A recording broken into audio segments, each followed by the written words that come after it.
asesoría legal y consejos prácticos del mundo inmobiliario en un solo lugar. Hola Inmobiliaria con James Tobin. Comenzamos. El siguiente programa es patrocinado por Bresa Towers. Los sueños se cumplen en Bresa Towers. Amigos, ¿cómo están? Bienvenidos a este programa Hola Inmobiliaria, hoy domingo 28 de julio. Gracias por acompañarnos, yo soy James Tobin. Recuerden, estamos en el 92.3 de FM, 740 de AM. Entablar una plática es muy sencillo a través del Twitter @RFQR o bien a través de nuestras redes sociales, Radio Fórmula QR, en YouTube, Facebook e Instagram. Así que amigos, hoy vamos a tener un programa muy interesante. Hablaremos con Yosune Mencarini, que nos va a hablar de huertos orgánicos en casa. Es algo que yo creo que ya nos está haciendo cambiar nuestra manera de comer en casa, pero además de hacernos sustentables en la misma. Estará con nosotros también Alejandra Navarrete, de Prevención del Delito de la Policía Quintana Roo. Nos hablará de cómo mantenernos de una manera más sana en la casa y fuera de la casa, previniendo con prevención del delito. Estará con nosotros Vivian Castillo, quien es la delegada de movilidad del Instituto de Movilidad aquí en el norte de Quintana Roo, y hablaremos todos los temas de movilidad y cómo impactan en el sector inmobiliario. Y finalmente habremos de hablar con Juan Manuel Cataño, un especialista en el área de estudios de mercado, y hablaremos de Cancún, de Tulum y de Playa del Carmen. Así que amigos, acompáñenos, arrancamos. Esto es Hola Inmobiliaria y yo soy James Tobin. Hola Inmobiliaria. ¿Qué es un living wall o paredes vivientes? Un living wall no es más que un jardín vertical cubierto de vegetación que cumple varias funciones útiles. Además de favorecer la proliferación de espacios verdes, una de las ventajas de estas paredes es que ayudan a mantener frescas las casas en verano, protegiéndolas del calor del sol. Además, ayudan en el desagote del agua de lluvia que cae de los techos, absorbiéndola, y potencialmente hasta que puedan alimentar a los dueños de la casa, dando lugar al cultivo de hierbas y especias. Hola Inmobiliaria. Amigos, ya estamos aquí y nos está acompañando el día de hoy Yosune Mencarini. Es correcto, así lo dije bien, ¿verdad? Sí. Aquí andamos. Muchísimas gracias. Y ella nos va a platicar respecto a huertos orgánicos. Seguramente hay mucho que hablar de esto. ¿Dónde te localizas? ¿Dónde estás? Vamos a empezar por ahí.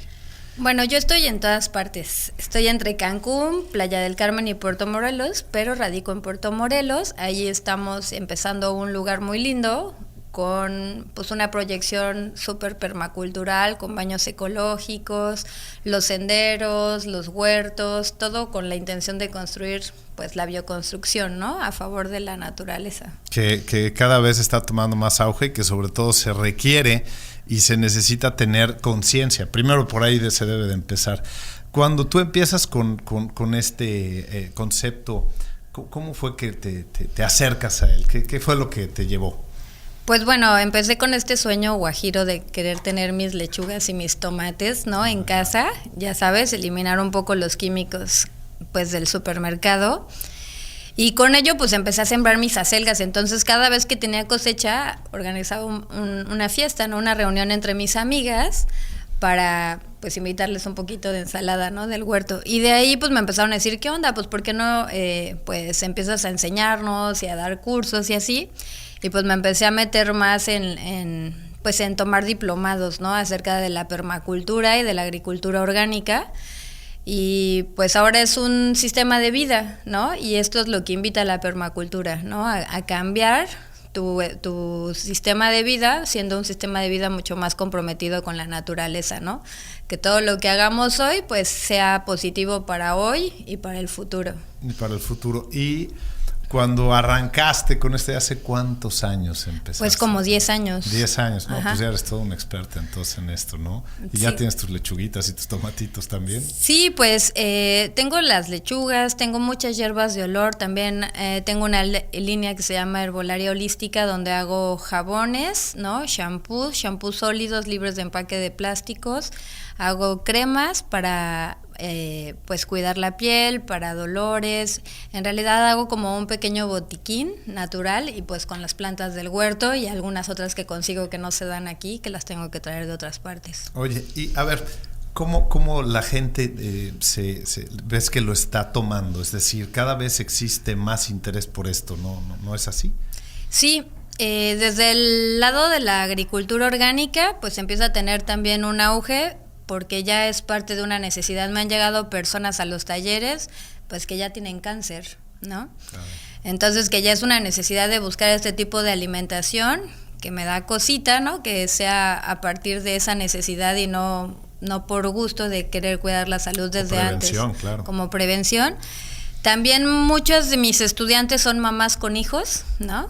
Que también los nenes son los que incentivan, ¿no? Como el vamos a comer saludable y también este amor de quererle dar a los nenes lo mejor. Y pues la gran mayoría son mujeres, ¿no? Podría decir que un 70-80% son mujeres, amas de casa, y el otro 20% pues ya estos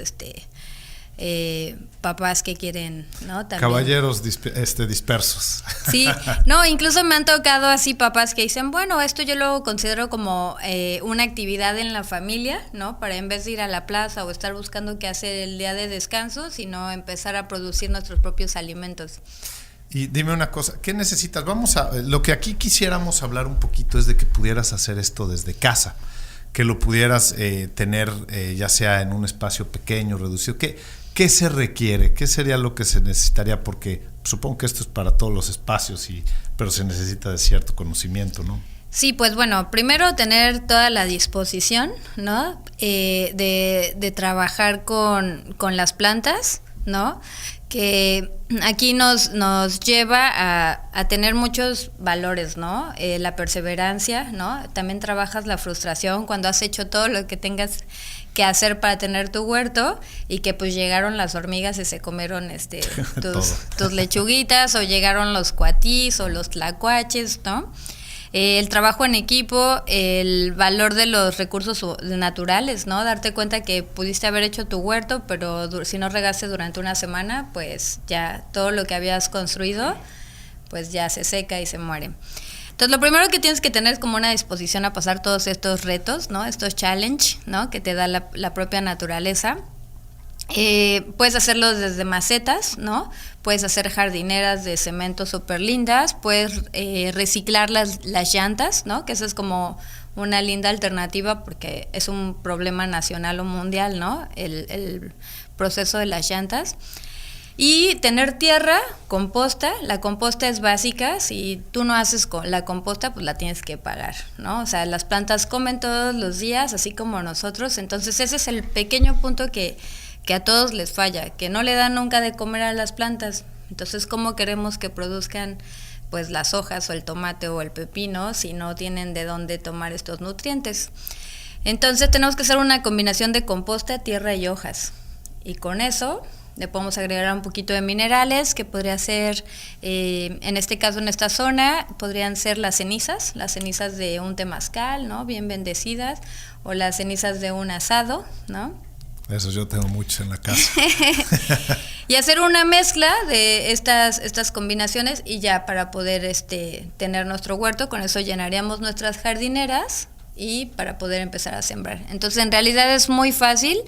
Como todos nuestros sistemas, hay que pues agarrarles la onda, ¿no? Hay que domesticarlos. En algún momento nosotros fuimos nómadas y una de las situaciones que nos volvió sedentarios pues fue la agricultura, ¿no? Sí. Íbamos de cacería, cazando, caminando, hasta que empezamos a cultivar la semilla, y ahí fue cuando ya nos tuvimos que quedar en un lugar, ¿no? Entonces, lo mismo que sucedió hace miles de años, tenemos que retomar ese poder. Y lo más triste es que el sistema en 2 generaciones nos ha hecho totalmente dependientes de un sistema. Cuando yo les pregunto en mis talleres quiénes de sus mamás cultivaban sus propios alimentos, siempre es un 20%, ¿no? Yo soy muy estadística, ¿no? Muy bien. Y decir, bueno, hace 2-3 generaciones, la gran mayoría de nuestros abuelos, bisabuelos cultivaban sus propios alimentos. Hoy en día, personas que ni siquiera han tenido una mata de albahaca o alguna aromática, no cuentan ni con el espacio ni con la idea de que se puede hacer. Entonces, hoy nos toca, estas son acciones revolucionarias, ¿no? Hoy nos toca empezar a dar esos saltos cuánticos, y pues la agricultura es una base fundamental porque somos lo que comemos. y de ahí nos agarra el sistema, ¿no? Claro. Ay, dime algunas cosas. Yo tengo mucho, bueno, yo te quiero decir que en mi casa, en tu casa, sí tenemos cierto, pero se dieron por naturaleza, ¿no? Cebollín, albahaca, romero, tomate inclusive se da por ahí, pero apenas empieza a dar. Pero creo que, y se da en un espacio muy reducido, o sea, realmente necesito 3 o 4 metros y es impresionante, no me lo acabo. Todo lo que tengo ahí no me lo acabo. Uh-huh. En espacios, creo que esto sería muy importante, transmitírselo a las personas que nos están escuchando, nos están viendo, porque a veces se debe de pensar que se necesita mucho espacio, y yo creo que en un espacio reducido lo podemos hacer. ¿Cuál sería tu consejo? ¿Cómo podríamos empezar ahí? Pues cierto, incluso hay unos proyectos que dicen cómo cultivar en 1 metro cuadrado, ¿no?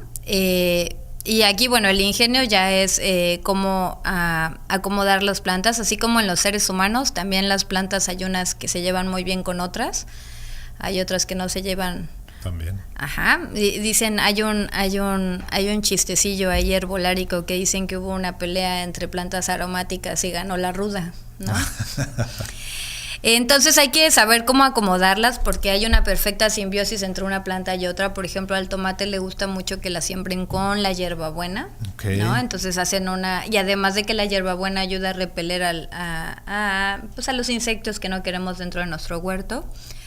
Entonces podemos empezar con unas 10 macetas chiquitas de 20 centímetros de altura, 30 centímetros de altura para tener pues nuestras aromáticas que van a ser el complemento delicioso para nuestros guisos, ¿no? Nuestras sopas, nuestras ensaladas, nuestras aguas frescas. Un agua fresca de pepino con limón y menta te transforma la vida a un agua solo de limón, ¿no? Fabuloso.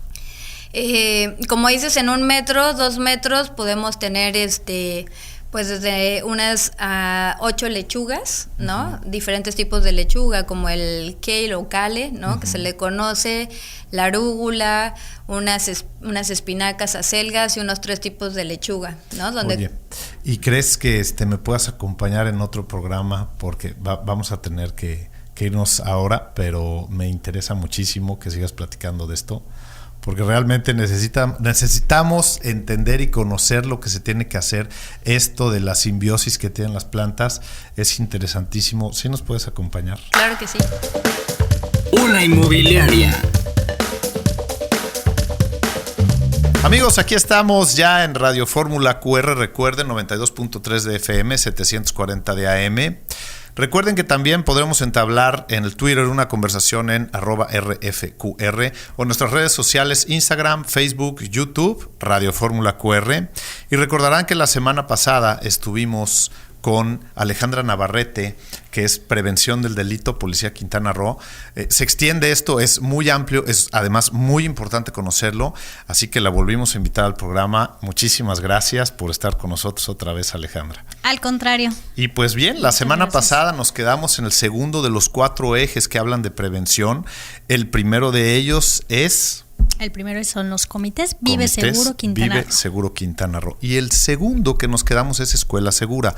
¿Por qué no concluimos con Escuela Segura y después le damos un espacio a los otros 2 ejes y unos tips que nos tendrás que dar, por favor? Claro que sí, con mucho gusto.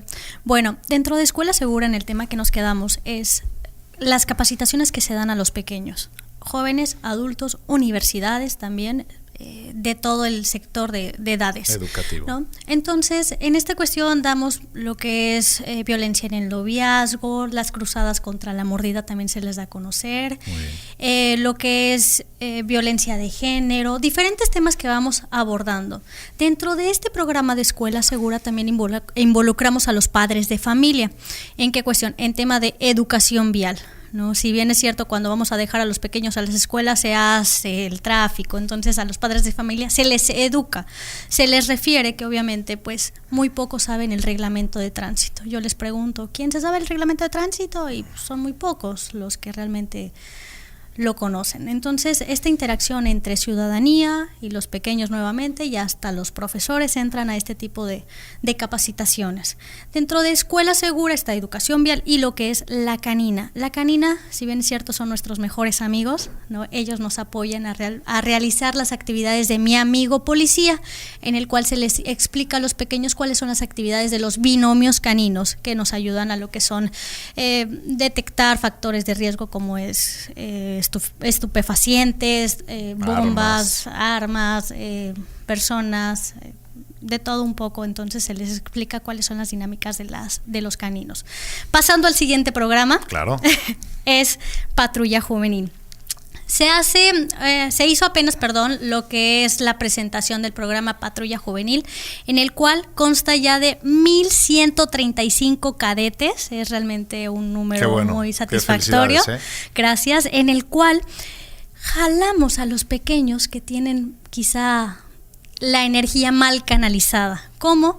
Con las actividades de nosotros como policías les damos orden cerrado, rapel, primeros auxilios, qué hacer ante una emergencia, reforzar los valores, código de ética, diferentes actividades de proximidad social entre el policía y los pequeños. Entonces, cuando vamos a las escuelas, las profesoras nos refieren, este es el pequeño que me pone el desorden, vamos a canalizar su energía. Entonces, estamos ya en 3 escuelas, La Bonfil, Avante y Parque de las Palapas también. Vi unas fotos, maravilloso sí. Trabajo que hicieron. Gracias, en verdad, gracias. Y es esta actividad pues de concientización con los pequeños, jalarlos para que ellos sean los próximos promotores del área de prevención del delito y la interacción con el policía. Y el último y no menos importante es el tema de negocio seguro. ¿Qué es negocio seguro? Es esta cuestión de involucrar también a nuestros amigos empresarios para la dignificación del policía. Si bien es cierto, nosotros como policías es muy grato estar en labores de trabajo y decir un ciudadano que pase y nos diga, hola, buena tarde oficial, que tenga buen día, ¿cómo está? Gracias por cuidarnos. Ese tipo de detalles es algo que nos incentiva a ser mejores personas, y obviamente la dignificación de darles un pase a los policías y a su familia para que se vayan de diversión. Somos seres humanos, claro, ¿no? Y hay que ver por ellos. Entonces, en esta cuestión de negocio seguro es la dignificación del policía, y asimismo nosotros aplicamos lo que es el código QR. ¿En qué consiste?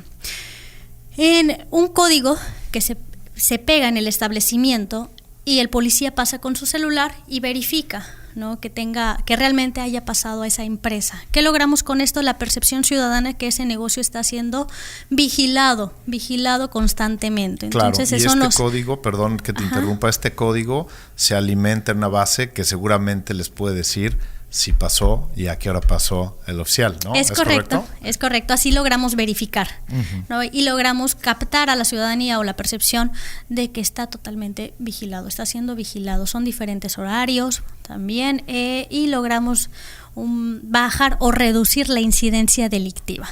Esto es el programa de negocio seguro. Hay tanto que hacer para la seguridad.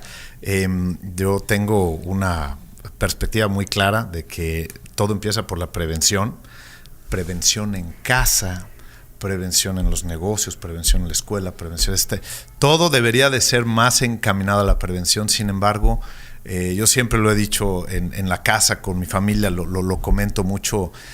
A lo mejor los chicos malos, los malandros le dedican 20 horas a ver cómo nos pueden afectar a nosotros, y nosotros no le damos a veces ni 5 minutos a nuestro programa de prevención. Así que yo creo que por eso es tan importante este programa, la labor que están haciendo, que de verdad los felicito. Yo quisiera también pedirte algunos tips, ¿no? Seguramente, independientemente de todos estos programas, nos podrán decir pues qué cosas ustedes han detectado que pueden ser importantes para darle consejo a toda la ciudadanía. ¿Qué consejos le podrías dar hacia la ciudadanía para que puedan prevenir y puedan estar tranquilos? Claro que sí. Bueno, antes que nada, son medidas para salvaguardar tu integridad, en la cual aplica diferentes factores, como por ejemplo cuando uno va saliendo del supermercado, que no esté pegado al celular, que realmente verifique su entorno, que observe con quién está interactuando.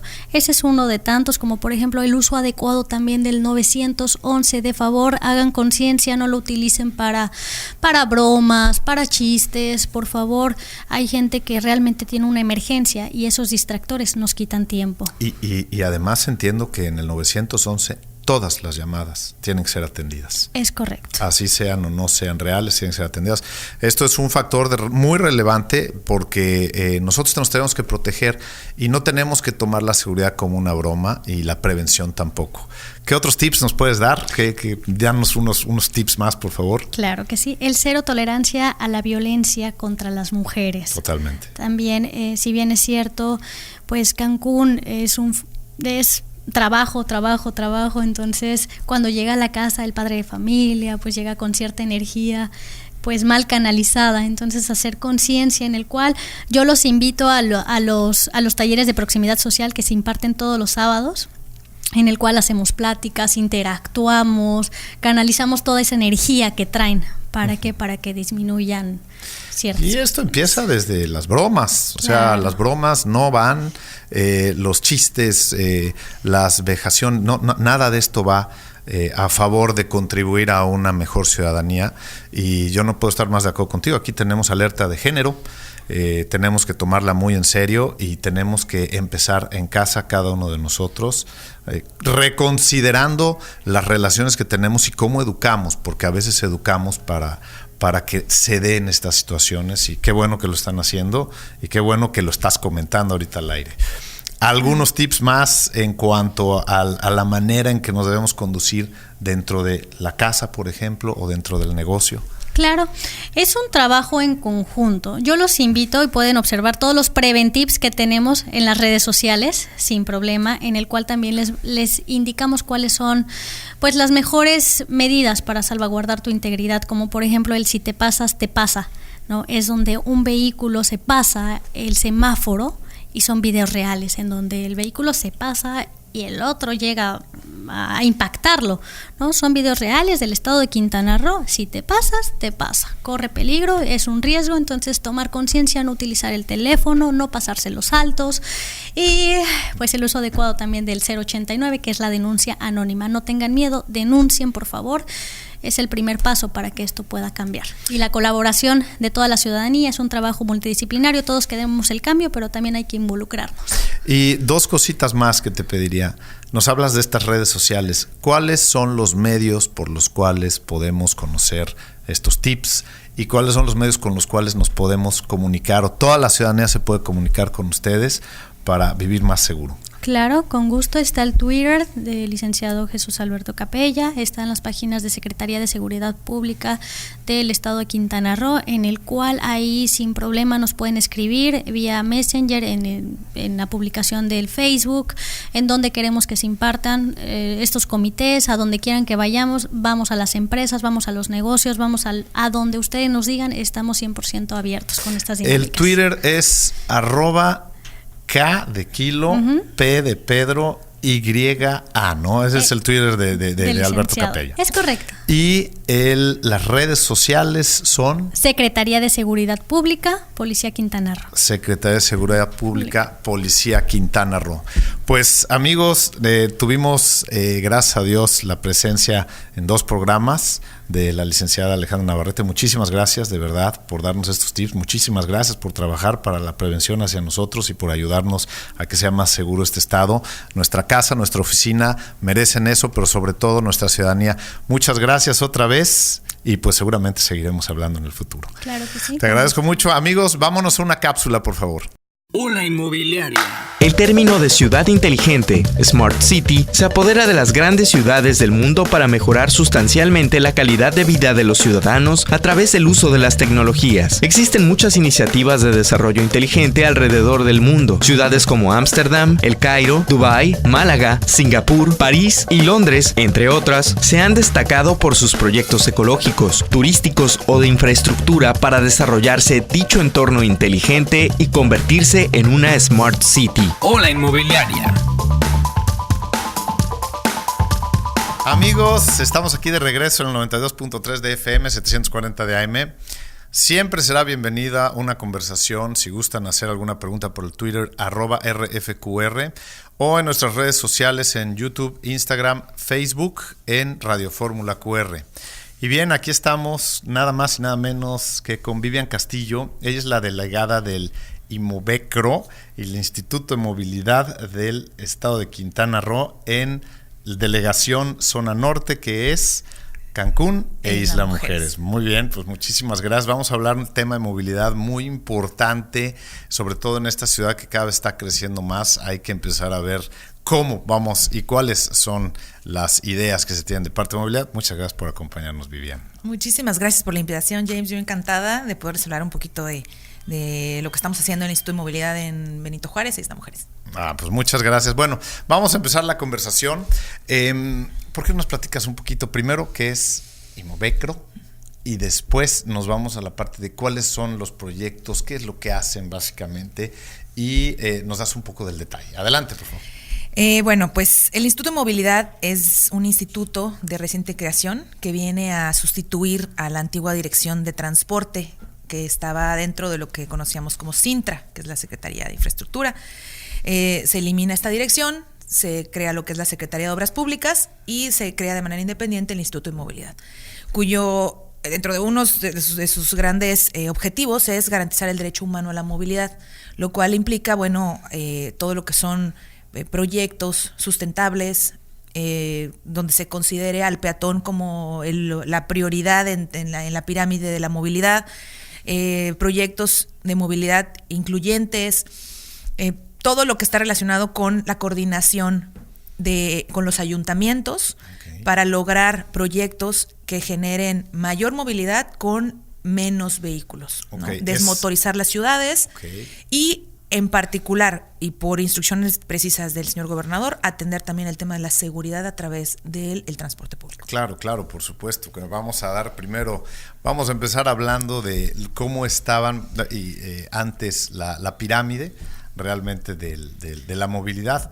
Tú recordarás que estos modelos que vienen de Norteamérica, en donde cada vez las calles eran más anchas para recibir más coches y cada vez se llenaban más. Las avenidas, en vez de tener 3, pasaron a 4, a 5, 6, 8 carriles, y siempre es un caos porque se ponía en el centro a los vehículos motorizados. Ahora se está dándole una vuelta inversa y se está poniendo en el centro de las decisiones al peatón. ¿Cómo pretenden hacer esto? Bueno, se tienen algunos proyectos ya que están próximos a salir, algunos ya están en puerta en los próximos meses. Todos vamos trabajándolos de la mano con el ayuntamiento, con las áreas de transporte y vialidad, con la propia oficina de la Presidente Mara, con tránsito, pero efectivamente se tiene que cambiar un poquito la visión y la mentalidad del tema de la movilidad. Siempre, históricamente, crear más vialidades había sido la estrategia. Así es. Ahora la estrategia es mejorar el servicio del transporte público, que sea útil para las personas, que tenga el nivel y la calidad que merecen los cancunenses y trasladar una mayor cantidad de personas con la menor cantidad de vehículos posible. Entonces, tener un reordenamiento tal que sea eficaz el transporte y de dejar los vehículos en casa, y simplemente habrá gente que decida no tener vehículo porque el transporte público es de la calidad suficiente para hacer uso de él y tiene la conectividad suficiente también para que pues lleguen a su destino en el menor tiempo posible. Deberían hacer el eslogan suficiente y eficiente, ¿no? Creo que por ahí irá. Bueno, hay algo que es muy importante y que esto va de la mano con una entrevista que también se tiene aquí, que tiene que ver mucho con estos fraccionamientos que están alejados de las zonas urbanas que no están equipadas. Que esto yo creo que es un gran reto, ¿no? Porque una persona que vive a lo mejor en un fraccionamiento que se encuentra a la salida de la carretera hacia Mérida, vamos a poner, o alejado por Bonfil o más para allá, pues no tiene un proceso de movilidad. ¿Cómo pretenden hacer para que esto sea pues atendido, no? Claro, bueno, creo que también la ciudad creció de manera o sea, de forma muy rápida. Y bueno, también las vías de comunicación pues tampoco han sido, no se les dio la importancia en su momento. Creo que hay un rezago en ese sentido, ¿no? Sí hubo un crecimiento importante. Yo creo que reestructurando las rutas, que es en lo que ya estamos trabajando, próximamente se van a publicar. Estamos trabajando con los concesionarios estatales, con los concesionarios municipales a través del ayuntamiento, de manera que las rutas que tienen más de 10 años, que han estado instaladas y que es lamentable, pero es una realidad, los concesionarios han distribuido las rutas a su parecer, bajo pues el cobijo de diversas autoridades. Es momento de que se haga una reestructuración para poder cubrir esas zonas que ya tienen una población importante y que por ser que estar suficientemente alejadas, pues eventualmente para el concesionario no les resulta un negocio, ¿no? Pero pues entonces que no tengan rutas, ¿no? Entonces sin contar, que no tengan concesión. Y hay que trabajar incluso con el propio concesionario, haciéndoles conciencia de que son concesionarios, las concesiones son del gobierno del estado, se les dan para que den un servicio y lo tienen que hacer de una forma con la mayor calidad posible y cubriendo las necesidades que requiere la población. No es a donde mejor les resulte, donde mayor les resulte económicamente hablando, a los concesionarios o a los operadores. Es por eso el trabajo de fondo que estamos haciendo en la reestructuración de rutas. Eventualmente por eso han salido otro tipo de prestadores de servicio, como es el tema de las mototaxis, que también ahorita en este momento pues están siendo tolerados en algunas partes del municipio, principalmente pues en las zonas donde cierto transporte no llega, ¿no? Como es el taxi, como es la urban, sobre todo para acercar a los ciudadanos de las zonas irregulares a las avenidas y poder ya tomar un transporte. Sí, definitivo. Oficial, ¿no? Definitivo. Bueno, legal, veo que sí, yo veo que en algunos lugares como Bonfil la mototaxi es muy socorrida. Y es necesaria, ¿no? Porque caminar a veces en donde no hay una banqueta, pues hasta peligroso puede llegar a ser. Y esto también tiene que ver mucho con el tema de cómo está equipada la zona. Entonces, pues llega a ser una solución. A veces, cuando no se genera un crecimiento ordenado o no se le da un tope, esto empieza a ser ya algo anárquico, y ahí creo que es donde hay que tener mucho cuidado. ¿Qué medidas se están tomando con esto, o cuáles son las ideas que ustedes tienen en referente a movilidad? Amigos, estamos hablando de movilidad. Muy importante saber que la movilidad no solo tiene que ver con coches, tiene que ver con todo lo que nosotros en nuestro día a día tenemos que hacer para ir de un punto a otro punto. Adelante, por favor. Así es. Bueno, pues sí, hay un proyecto importante denominado Sistema Integral del Transporte, que es también prioridad no solamente para la presidenta, sino para el gobernador del estado. Trabajar a fondo con este sistema, donde se van a integrar nuevas formas de transporte mucho más sustentables, logrando la movilidad de muchas más personas, tomando en consideración al peatón, al ciclista, y ordenándolo de manera que el servicio que hoy conocemos como tipo urban, o incluso los propios taxis, alimenten a este sistema. Entonces es un proyecto al que se le está apostando. En algún momento este servicio tipo urban van a salir de algunas avenidas principales, porque ya este transporte con estas vías exclusivas, van a ser carriles confinados, van a dar un servicio, un circuito en el que ya no va a ser necesaria tantas unidades, sino con esas nada más, ¿no?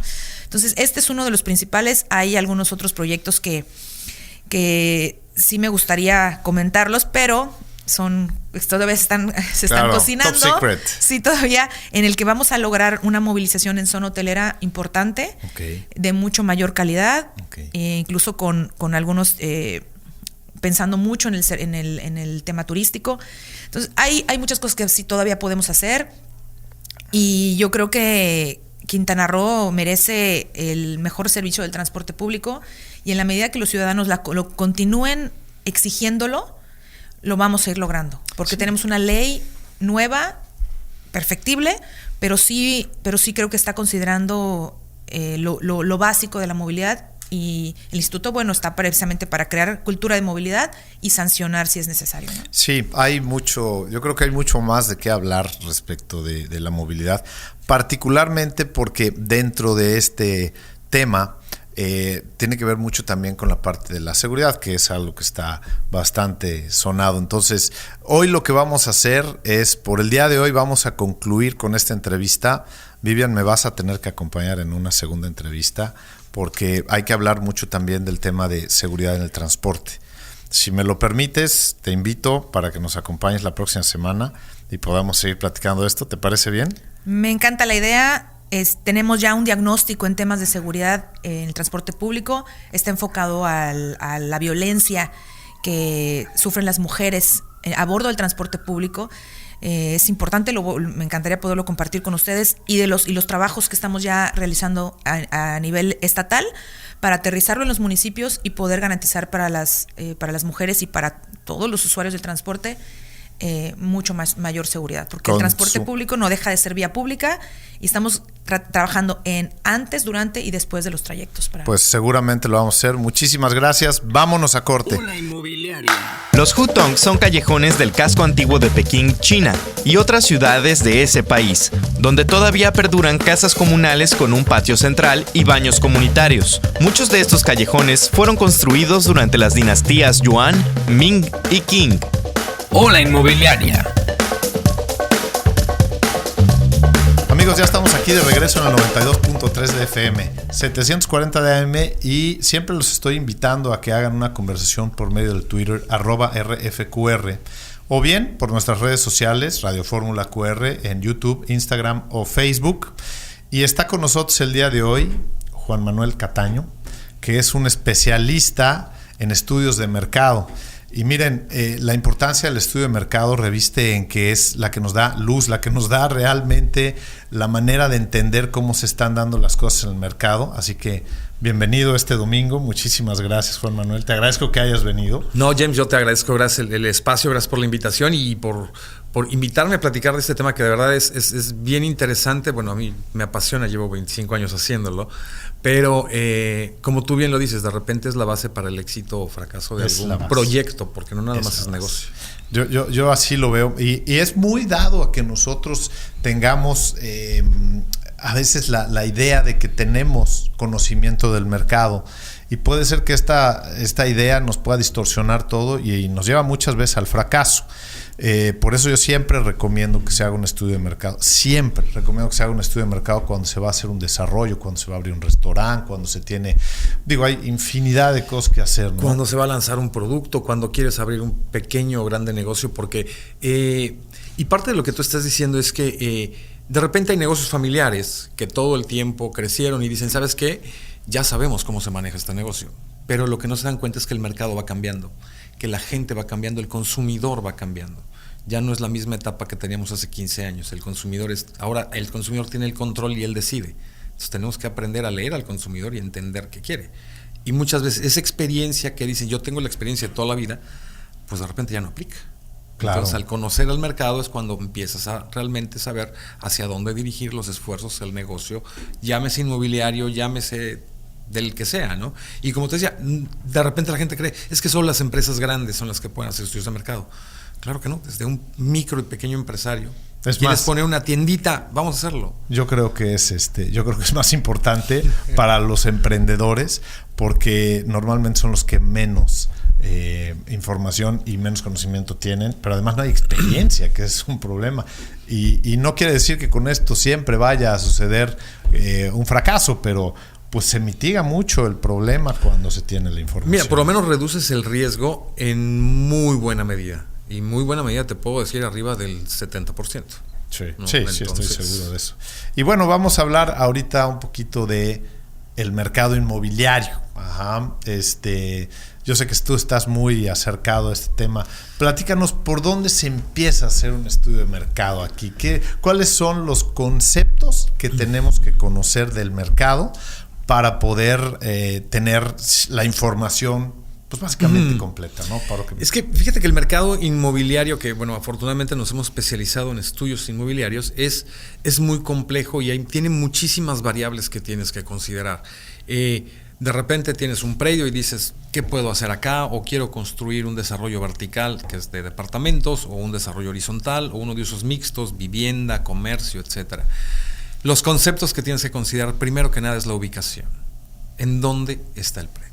Una vez que sabes en dónde está el predio, o el que quieres comprar, o que ya tienes que analizar el entorno. ¿Qué hay a tu alrededor? Y a tu alrededor hay ciertas metodologías donde dices, bueno, hay en el mercado inmobiliario se miden en 3 áreas de influencia. Primero es entre 450 y 800 metros del punto donde está tu predio, que es el área de influencia Petzscheld, es donde entras donde lo más que está dispuesto a caminar una persona desplazándose sin vehículo. Claro. Después el área de influencia directa, que es en un radio hasta de 2.5 kilómetros, y el área de influencia contingente, que es de 2.5 a 5 kilómetros. Okay. Que es contingente, donde te tienes que desplazar en coche, pero solo lo haces cuando tienes algo interesante que vas a encontrar en ese lugar, si no, no lo haces. Te pongo un ejemplo. Estamos aquí en Cancún y de repente dices, me quiero desplazar a la zona hotelera. ¿Por qué? Porque solamente ahí hay una tienda especializada en algo y no la encuentro en ningún otro lugar. Ese es el contingente. Okay. Y también tienes que considerar niveles socioeconómicos, densidad poblacional, densidad habitacional, quiénes están comprando, quiénes están invirtiendo en los diferentes tipos de negocio, porque también no puedes dirigir todo para todo mundo. Entonces, o diriges tus esfuerzos a los empty nesters, que son esas personas adultas cuando ya los hijos se fueron de casa, o a los double income no kids, que son estos personas jóvenes, dinkies, ¿no? Los dinkies, los famosos dinkies, que no es que no quieran tener hijos, pero postergan la llegada de los hijos por otros beneficios, la tecnología, disfrutar su vida, o a un segmento family. Entonces, todas estas variables las tienes que considerar para saber qué vas a hacer en tu desarrollo, hacia dónde lo vas a dirigir, a quién se lo vas a tener que dirigir.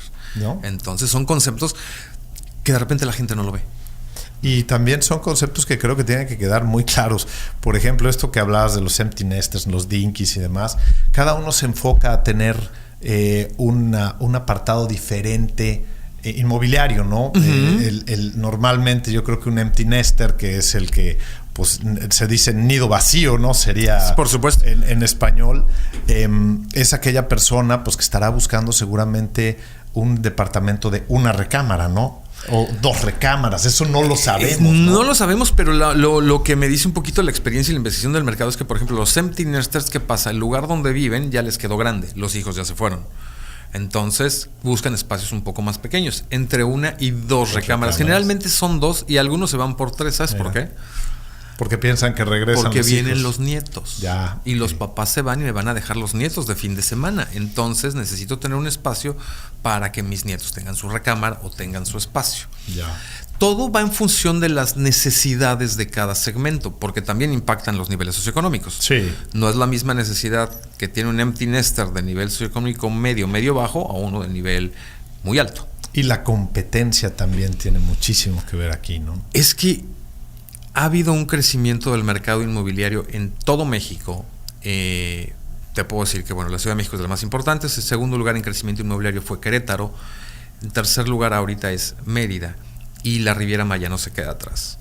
El crecimiento, nada más para que te des una idea, la inversión inmobiliaria aquí en la Riviera Maya creció aproximadamente de hace 3 años a la fecha un 60%. Wow, estás hablando de 20 puntos. Muchísimo. 20 puntos es una cantidad mundo brutal. Anuales, ¿no? Eso yo creo que también nos hace ver cómo la inversión en inmuebles pues sigue siendo una buena base, ¿no? Para poder generar más recursos. Es una buena base y de hecho muchas veces en reuniones con compañeros, colegas, etcétera, decimos, ¿cuál es el termómetro de la economía? El mercado inmobiliario y el mercado automotriz. Pero el mercado inmobiliario es donde se requiere más inversión y donde realmente ves que se está detonando la inversión inmobiliaria puedes tener cierta certeza que va a haber un crecimiento económico en esa zona. Mira, vamos a... se nos está acabando el tiempo ahorita. Yo quisiera pedirte que por favor nos acompañaras en la próxima semana en otro bloque. Es muy importante. Con todo gusto. Porque tenemos que hablar, no hablamos de muchas cosas que teníamos que hablar y lo vamos a hacer, amigos. Esto de los estudios de mercado es toral, es indispensable si queremos tener mayor certeza del proyecto, pero también para saber si debemos invertir o no debemos invertir en este momento. Así que, amigos, estuvo con nosotros Juan Manuel Cataño. Estaremos próximamente con él la próxima semana. Les prometo que nos acompañará de nuevo. Hola Inmobiliaria. Pues amigos, ¿qué les pareció este programa? Ya tenemos un poquito más de herramientas para hacer nuestra propia comida en casa a través de estas entrevistas de Huertos Orgánicos con Yosune.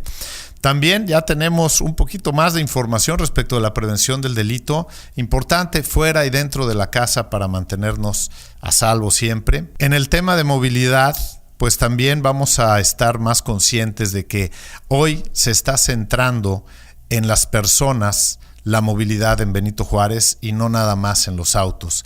Y finalmente, pues tuvimos la información que nos dio Juan Manuel Cataño, especialista en estudios de mercados, y en la próxima semana también estaremos con él. Así que, amigos, muchísimas gracias, nos escuchamos y nos vemos la próxima semana. Recuerden ir por sus carnitas. Yo soy James Tobin y esto es Hola Inmobiliaria.